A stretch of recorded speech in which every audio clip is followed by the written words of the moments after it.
March 14, 1945. 1,620 hours. Camp Concordia, Kansas. The dust from the transport trucks hadn't yet settled when Captain Robert Henneman of the U.S. Army Military Police Corps realized that everything he thought he knew about prisoner processing was about to be challenged. Through the chain-link fence, he watched as 73 women in tattered Wehrmacht auxiliary uniforms stepped down from the canvas-covered vehicles, their faces blank with exhaustion and something else he couldn't quite name.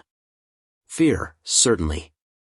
But also a strange defiance that seemed to say they had already survived the worst and whatever came next was just epilogue. In his clipboard, the manifest read simply, German female personnel, captured Remagen Bridge Sector, Non-Combatant Status Pending review. What it didn't say was that these women would force the United States Army to confront questions it had never anticipated asking. How do you imprison women in a system designed entirely for men? How do you maintain military discipline while preserving basic dignity? And most troubling for Robert, how do you remain professionally detached when the enemy stops looking like the enemy and starts looking like someone's sister, someone's daughter, someone's wife? Before we jump back in, tell us where you're tuning in from, and if this story touches you, make sure you're subscribed because tomorrow, I've saved something extra special for you. Robert had arrived at Camp Concordia 6 weeks earlier, reassigned from the European theater after taking shrapnel in his left shoulder during the crossing of the Rhine. The wound had healed cleanly, but Army Medical Services deemed him unfit for frontline duty. At 32, with 8 years of military police experience and a law degree from Columbia gathering dust in a trunk somewhere in New Jersey, he was overqualified for guard duty at a prisoner of war camp in the Kansas wheat fields. Yet here he stood, watching history arrive in the back of Army trucks, wondering if the war had followed him home after all. Camp Concordia had been operating since 1943. Housing primarily German soldiers captured in North Africa and later in the Italian campaign. At its peak, the facility held over 4,000 prisoners across multiple compounds, all male, all processed according to established Geneva Convention protocols that had been refined over 2 years of operation. The camp had achieved a reputation for efficiency and, remarkably, for maintaining positive relations between captors and captives. German prisoners worked on local farms, supplementing the labor shortage caused by American men serving overseas. Some had even formed friendships with Kansas farmers, learning English, sharing meals, playing chess on Sunday afternoons. But women prisoners were an entirely different matter. The United States had captured relatively few German women during the war, and those who were taken were usually quickly processed and released or transferred to British custody in Europe. The 73 women arriving at Concordia represented the largest group of female German prisoners ever brought to American soil, and nobody in the chain of command seemed quite sure what to do with them. The women had been captured during the chaotic final weeks of the Battle of Remagen, when American forces secured the Ludendorff Bridge and poured across the Rhine into the German heartland. Most had served as Nachrichtenhelferinnen, communications auxiliaries for the Wehrmacht, operating telephone switchboards and radio equipment in underground command bunkers. Others had been Luftwaffenhelferinnen, working in air defense operations, plotting aircraft movements and coordinating flak batteries. A few had served in administrative roles, managing supply records and personnel files. Under Nazi Germany's total war doctrine, hundreds of thousands of women had been mobilized into auxiliary military services, wearing uniforms, living in barracks, and working in roles that freed men for combat duty. They were not soldiers in the traditional sense, they did not carry weapons or receive combat training, but they were undeniably part of the military apparatus. The legal question of their status had been debated in Washington for months. Were they prisoners of war entitled to Geneva Convention protections? Were they civilian internees subject to different regulations? The paperwork arriving with them suggested that nobody had reached a definitive conclusion. Colonel Richard Hartwick, the camp commander, had called an emergency meeting of senior staff the day before the women's arrival. Robert remembered sitting in the sweltering administration building, listening to men who had run the camp smoothly for 2 years suddenly sound uncertain and unprepared.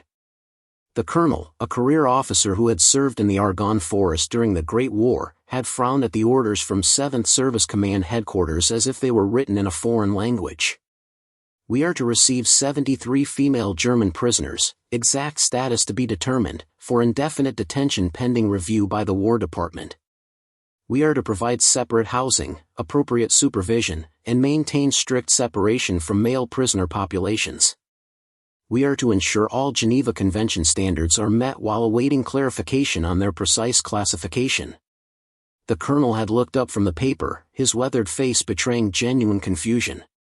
Gentlemen, this facility was designed for enemy soldiers.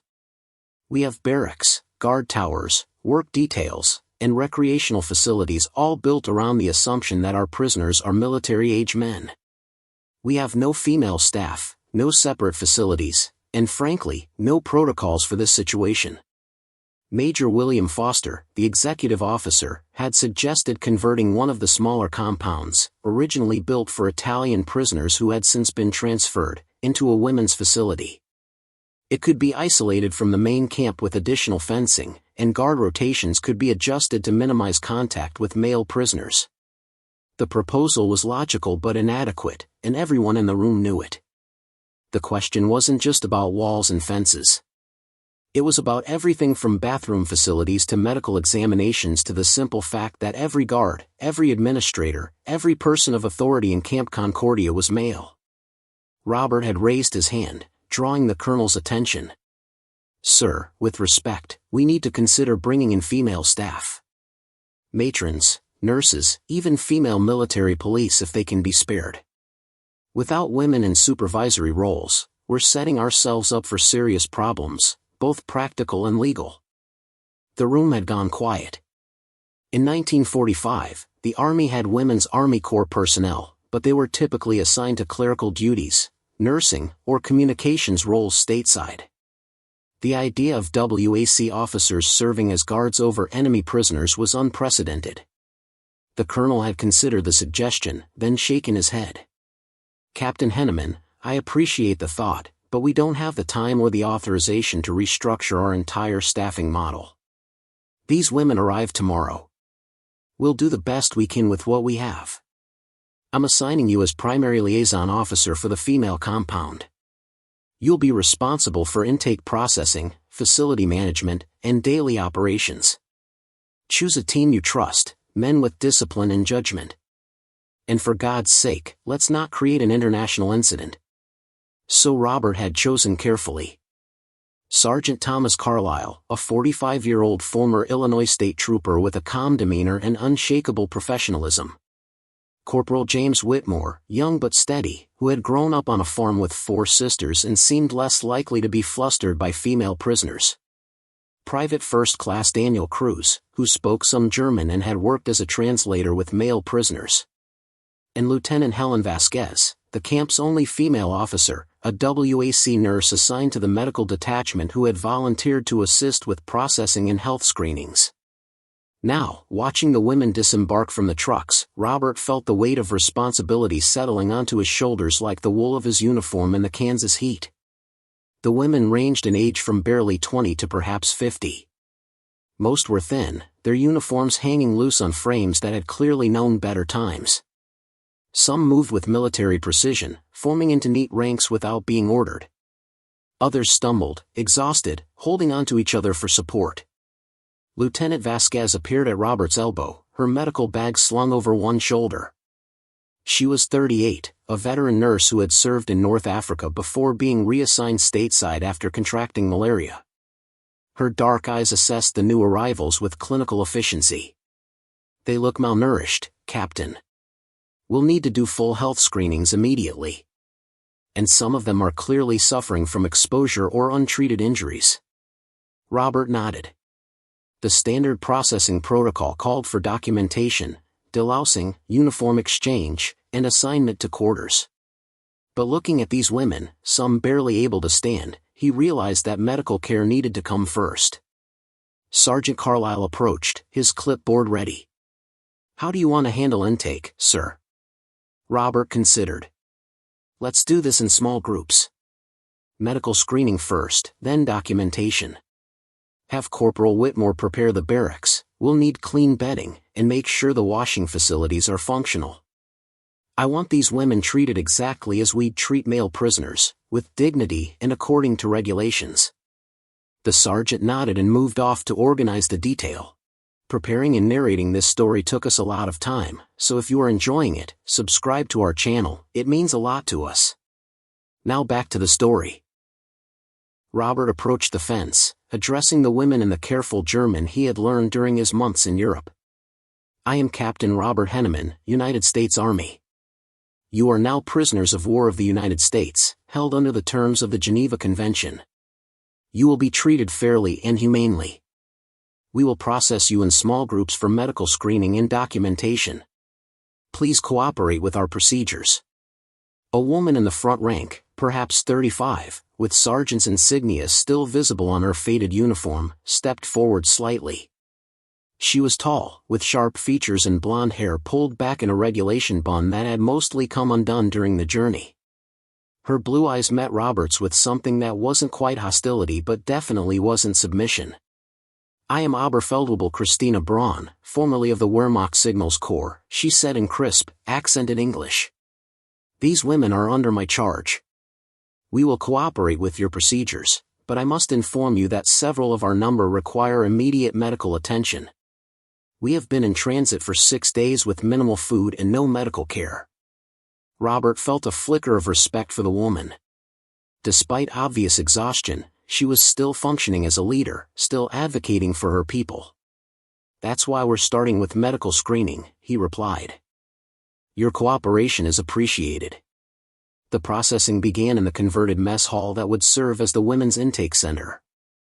Lieutenant Vasquez had set up a medical station with the help of 2 corpsmen, examining each woman for signs of disease, injury, or malnutrition. The scene was quietly heartbreaking. Women who had once been healthy and strong now revealed bodies worn down by months of poor rations, stress, and the collapse of the German military machine.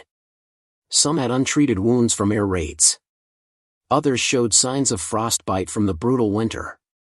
One young woman, barely 21, had a persistent cough that Lieutenant Vasquez immediately flagged as possible tuberculosis, requiring isolation and treatment. Robert handled the documentation, recording names, ranks, units, and capture locations. Each woman was assigned a prisoner number and issued new clothing, standard army fatigues that had been hastily modified to approximate a proper fit. The tattered Wehrmacht uniforms were collected, catalogued, and stored, as per Geneva Convention requirements that prisoners be allowed to retain personal effects and insignia of rank. As he worked through the paperwork, Robert began to see patterns emerge. Most of the women were from middle-class families, educated, many with skills in languages, mathematics, or technical fields. They had volunteered for auxiliary service, drawn by propaganda that promised meaningful work and exemption from more brutal forms of labor conscription in factories. Some had joined to stay close to brothers or fathers serving in the Wehrmacht. Others had believed in the cause, though how many still believed was impossible to say. One woman, Corporal Elsa Reinhardt, sat across from Robert's makeshift desk with her hands folded in her lap, answering questions in a mechanical voice that suggested she had retreated somewhere deep inside herself. She was 24, had worked as a primary school teacher before the war, and had served as a radio operator in an air defense bunker near Koblenz. When Robert asked if she had family, her composure finally cracked. "My parents are dead," she said quietly. "American bombing, Dresden, February. My brother was killed at Kursk in '43. I have nobody." Robert felt something twist in his chest. "I'm sorry," he said, and meant it. The response seemed to surprise her, and for a moment their eyes met across the desk, 2 people from opposite sides of a war neither had started, recognizing shared grief. By evening, all 73 women had been processed, medically screened, and assigned to barracks in what was now officially designated Compound F. The facility was smaller than the main prison compounds, surrounded by double fencing topped with barbed wire, with guard towers at each corner. Inside were 3 wooden barracks buildings, a latrine and washing facility, a small recreation area, and an administration building that would serve as the command post for the compound. It was prison, unmistakably, but Robert had done his best to ensure it was humane prison. That night, lying in his quarters in the officers' section of the camp, Robert found himself unable to sleep. The faces of the women kept returning to his mind. Christina Braun's defiant pride. Elsa Reinhardt's hollow-eyed grief. A young woman named Sophie Keller who had smiled nervously when asked about her civilian occupation and replied that she had wanted to be a concert pianist but the war had other plans. These were not the faceless enemy he had been trained to fight. They were individuals, complex and human, and that complexity troubled him deeply. The challenge facing Camp Concordia in March 1945 was unprecedented in American military history. The United States had experience managing prisoner-of-war camps. Thousands of German and Italian prisoners had been held in facilities across the country since 1943. But those prisoners were uniformly male, and the systems developed to manage them assumed a certain type of prisoner and a certain type of relationship between captor and captive. The presence of women prisoners disrupted every assumption. The Geneva Convention of 1929, which governed the treatment of prisoners of war, made reference to women prisoners but offered little specific guidance. Article 3 stated that prisoners of war must at all times be humanely treated and protected, particularly against acts of violence, insults, and public curiosity. Article 10 required that prisoners of war be lodged in buildings or barracks affording all possible safeguards as regards hygiene and salubrity. But the convention had been written with male soldiers in mind, and its provisions for female prisoners amounted to little more than a requirement for separate accommodation and appropriate supervision. The American military had developed extensive protocols for POW management by 1945, but almost all of them required translation when applied to women. Work details, the backbone of POW camp operations, became complicated. Could women prisoners be required to work on Kansas farms alongside male prisoners? If separated, what work would be appropriate? Medical care required female medical staff, but WWII nurses were in short supply and needed elsewhere. Disciplinary procedures designed for military men seemed inappropriate for women, even women in uniform.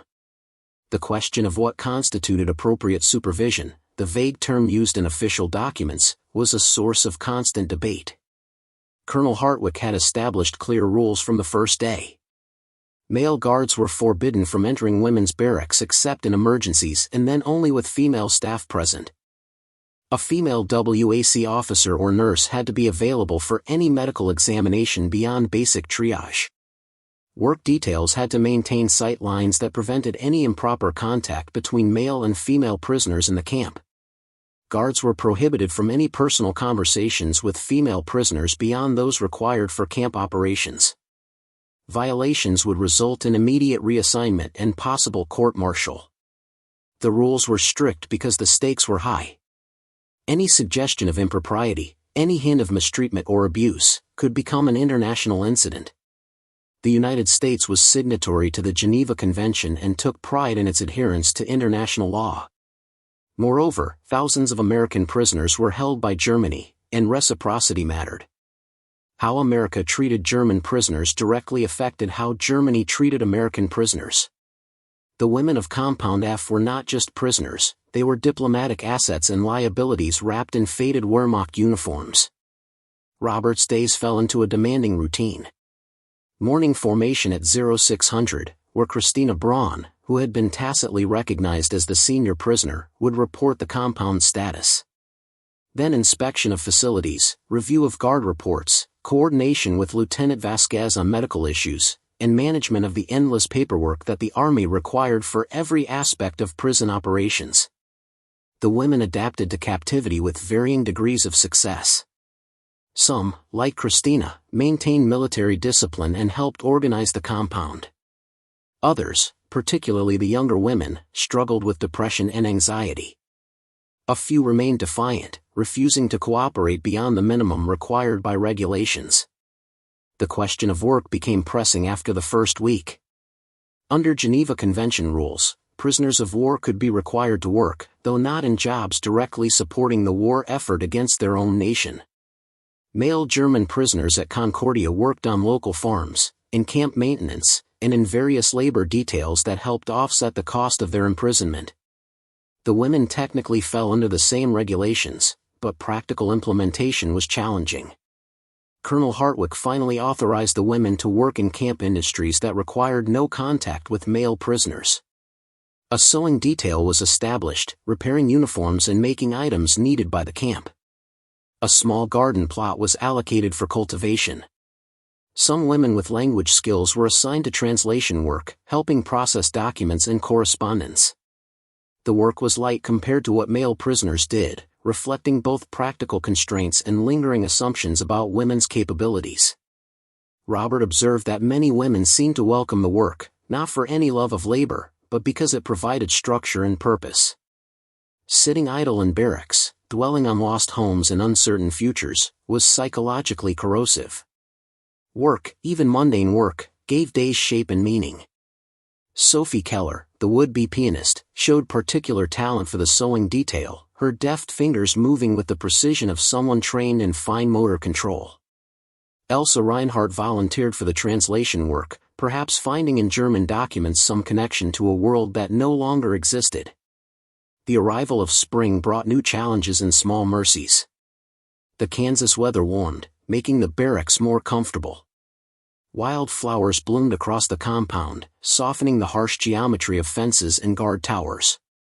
The camp administration, under pressure from international observers and the YMCA representatives who inspected POW facilities, approved the creation of a small library for Compound F. Books in German were scarce, but the women devoured what was available, and some began teaching English classes to pass the time.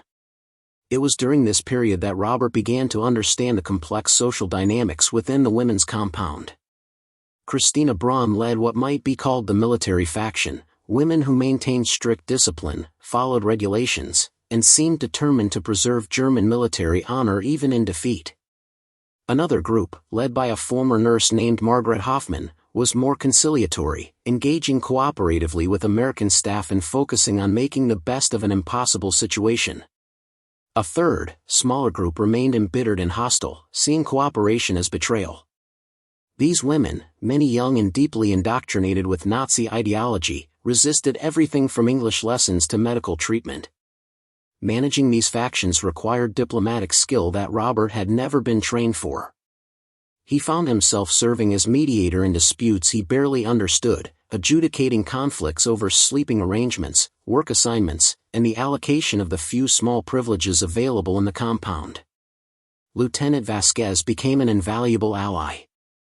Her presence as a female officer gave the women someone to talk to beyond the invisible wall that separated male guards from female prisoners.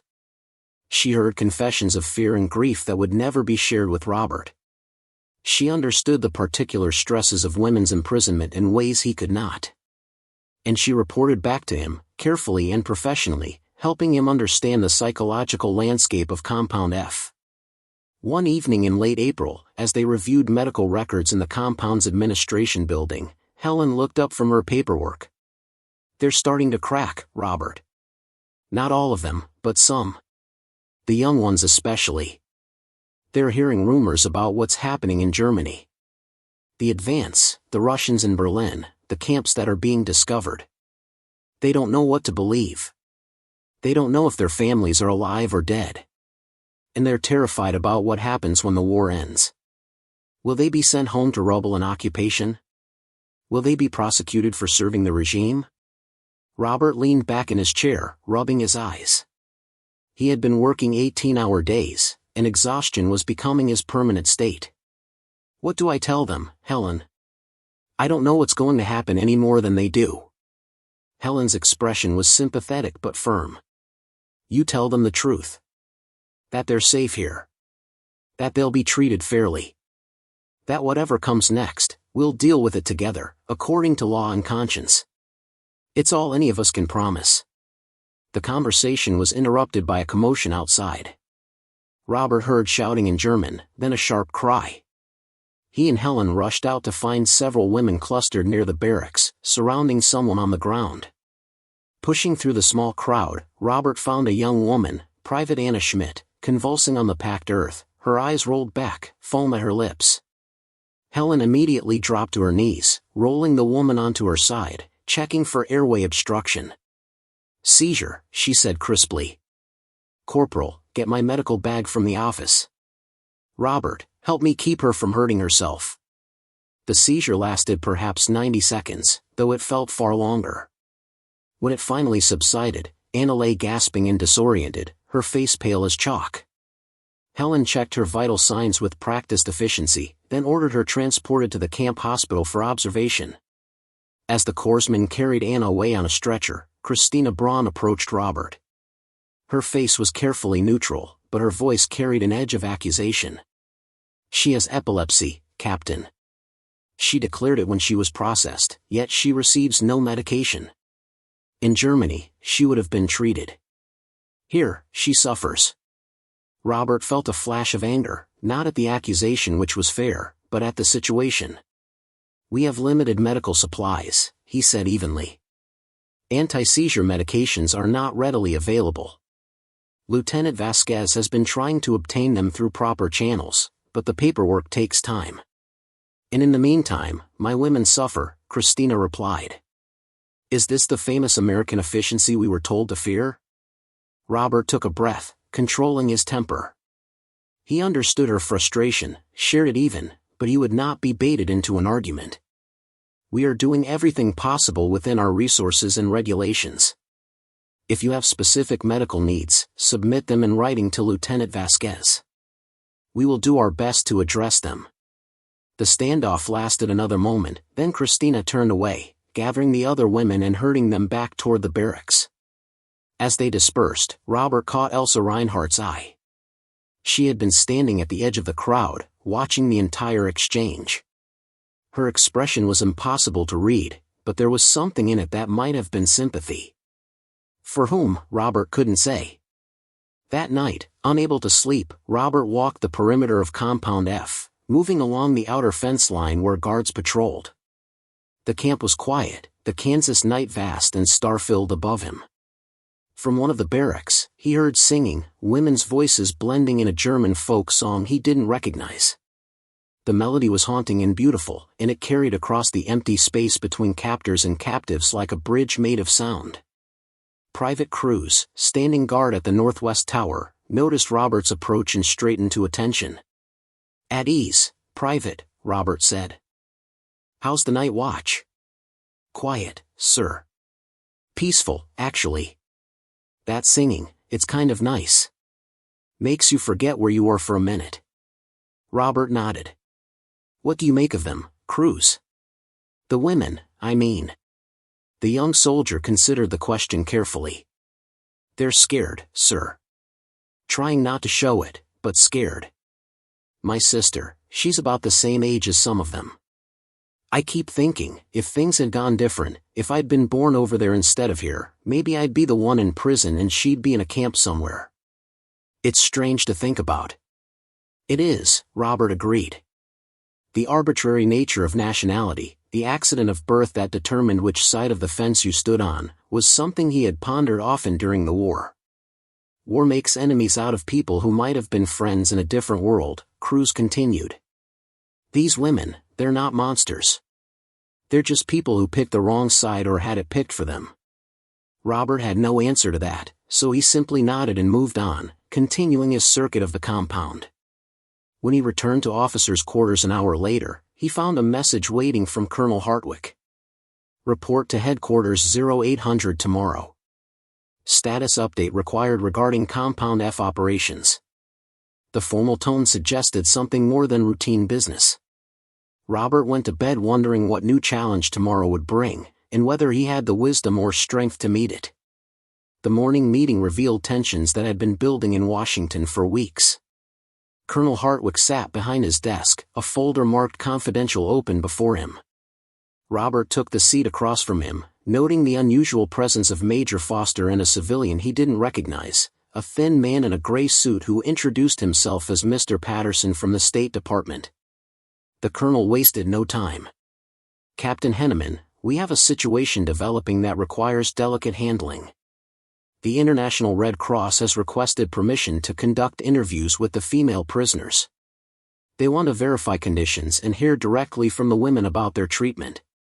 This is routine for POW facilities, but given the unique circumstances of Compound F, Washington wants assurance that everything is absolutely by the book. Robert felt his shoulders tense. We've been following Geneva Convention protocols to the letter, sir. Lieutenant Vasquez maintains detailed medical records. All disciplinary actions have been documented.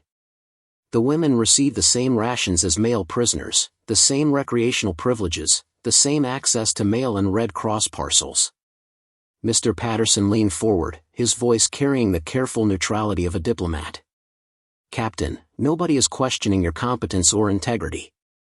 However, the presence of female prisoners in American custody has attracted significant international attention. The Soviet Union, in particular, has been vocal about alleged mistreatment of women prisoners by Western allies. They're using it as propaganda to undermine our moral authority. We need this inspection to be flawless. The inspection took place 3 days later. 2 Red Cross representatives, one Swiss and one Swedish, arrived with interpreters and thick notebooks. They spent 6 hours in Compound F, touring facilities, reviewing records, and most importantly, conducting private interviews with prisoners selected at random. Robert was barred from these interviews, a standard procedure to ensure prisoners could speak freely without fear of retaliation. Waiting outside the administration building while the interviews proceeded was among the longest afternoons of Robert's military career. He kept replaying every decision, every interaction, wondering if something he had done or failed to do would be misinterpreted or criticized. Lieutenant Vasquez, standing beside him, seemed to read his thoughts. You've done everything right, Robert. Whatever they find, you can be proud of how you've run this compound. When the interviews concluded, the lead inspector, a severe-looking Swiss woman named Mrs. Brunner, requested a final meeting with camp leadership. In Colonel Hartwick's office, she delivered her preliminary findings with the precision of a surgeon making an incision. Gentlemen, and Lieutenant Vasquez, I must tell you that what we found at Compound F was both commendable and troubling. The facilities themselves meet minimum standards. The women are adequately fed, housed, and provided medical care within the constraints of your resources. Your staff has maintained professional conduct. However, we heard consistent testimony about psychological distress, isolation, and profound uncertainty about the future. These women exist in a limbo that is perhaps technically compliant with Geneva Convention language but falls short of its spirit. Robert felt compelled to speak. Mrs. Brunner, with respect, these are prisoners of war during an active conflict. A certain level of distress is inevitable. We cannot erase the reality of their situation. The inspector's expression softened slightly. Captain, I am not suggesting you can or should. But consider this. These women have been removed from their homeland, separated from all familiar contexts, and placed in the custody of men from a foreign nation. They have no female authority figures beyond one nurse, no female guards, no women to whom they can speak freely about their fears and needs. You have created, however unintentionally, a situation where power is entirely concentrated in male hands. That imbalance, regardless of your personal integrity, creates vulnerability. The observation struck Robert like a physical blow because it was true. He had tried to be fair, professional, humane, but he had never fully grasped how his mere presence as a man in authority might be perceived by women who had lost all control over their lives. The conversation continued for another hour, with Mrs. Brunner making recommendations that Colonel Hartwick promised to implement. More female staff would be requested. Additional recreation and educational opportunities would be provided. A formal grievance procedure would be established allowing prisoners to raise concerns without fear of punishment. As the inspectors departed, Robert returned to Compound F feeling both vindicated and chastened. That evening, he requested a meeting with Christina Braun.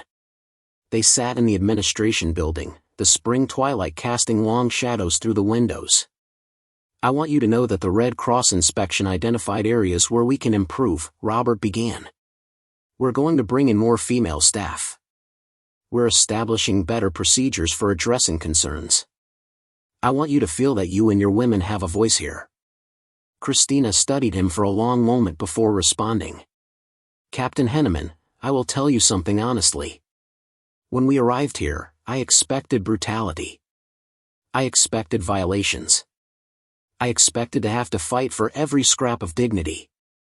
That has not happened. You have been fair, within the limits of your position and your gender. But fairness is not the same as understanding. You cannot understand what it means to be a woman imprisoned by men, dependent on men for every basic need, unable to escape the constant awareness of our vulnerability. It is not your fault, but it is our reality. Robert absorbed this, recognizing truth when he heard it. Thank you for your honesty. I cannot change what I am or the system we operate within. But I can promise that I will continue to listen and to do better. The conversation ended there, but something had shifted. In the weeks that followed, as more WWII personnel arrived to staff Compound F and as procedures evolved to address the Red Cross concerns, Robert noticed subtle changes. The women seemed less guarded, more willing to engage with camp staff. Small gestures of trust began to appear. Sophie Keller asked if she could give a piano recital, even without a piano, singing the pieces she had memorized. Permission was granted, and on a warm evening in May, the women of Compound F gathered in the recreation area to hear her perform. Her voice, untrained but genuine, filled the compound with Schubert and Brahms. Robert, listening from outside the fence, felt something break inside him, some wall he had built to maintain professional distance. These were not abstractions, not case files or prisoner numbers. They were human beings with gifts and dreams that war had interrupted but not destroyed. When Germany surrendered on May 8, 1945, the reaction in Compound F was complex. Relief mixed with grief, liberation shadowed by loss. The war was over, but what came next remained uncertain. Repatriation would take months, perhaps years. Germany was divided, occupied, devastated. Many women had no homes to return to, no families still living. They were free in theory, but prisoners still in practice, waiting in Kansas for a future nobody could predict. Robert remained at Camp Concordia through the summer as the population of male prisoners gradually decreased through repatriation. The women remained longer, their cases more complicated, their destinations less clear. He watched as they transformed from defeated enemies into complicated individuals preparing to rebuild shattered lives. In September, the first group of women departed for repatriation. Christina Braun was among them, returning to a Soviet-occupied zone where her future was grim but her determination unshaken. Before boarding the transport, she shook Robert's hand. "You are a good enemy, Captain. That is all anyone can ask." Elsa Reinhardt left in October, headed for the British zone. She had learned that distant cousins in Hamburg had survived.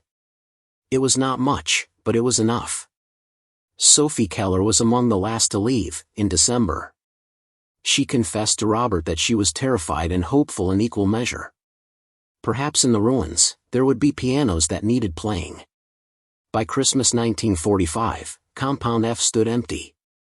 Robert walked through the silent barracks one final time before the buildings were repurposed. He thought about the 73 women who had lived here, the impossible situation they had all navigated together. The experience had changed him in ways he was still discovering. He had learned that enemies were constructions, temporary designations that dissolved when you looked closely enough to see individuals. He had learned that fairness required more than following rules, it required imagination and humility to see beyond your own perspective. Years later, Robert would reflect on his time managing the women's compound as the most difficult and important assignment of his military career. It had forced him to confront questions about power, gender, justice, and human dignity that had no easy answers. The women of Compound F had been enemies, prisoners, and ultimately, teachers. They taught him that victory in war does not automatically confer wisdom or virtue.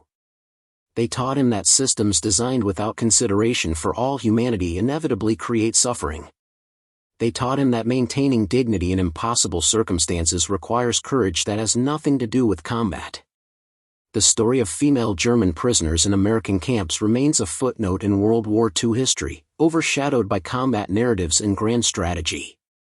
Yet it reveals fundamental truths about war and humanity. When the shooting stops, when the abstractions of national conflict dissolve into individual human stories, What remains is the question of how we treat those we have defeated.